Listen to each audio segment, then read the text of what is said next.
Pria berinisial AD ini tertunduk saat digiring ke tahanan Mapolsek Tiruang, Kabupaten Pinrang, Sulawesi Selatan.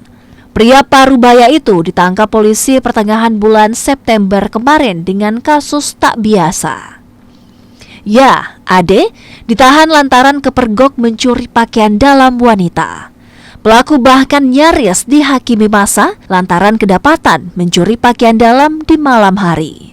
Tak hanya satu korban, pelaku bahkan mencuri 8 pakaian dalam wanita. Bahwa ada seseorang ditangkap di sini, alasannya melakukan pencurian. Jadi saya tanya pencurian apa di sana, jadi dia melakukan pencurian pakaian dalam wanita. Maaf, dengan celana dalam dengan BH itu Pak. Yang berjumlah 4 celana dalam, 4 BH dengan celana dalam juga termasuk. Kalau kita dia di TKP itu sementara dijemur di luar rumah. Kalau pelakunya ini asalnya dari Sidrat di mana itu Padancangan.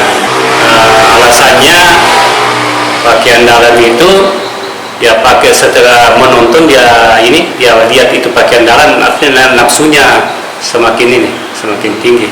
Ya. Mungkin ada kelainan seksual. Ya.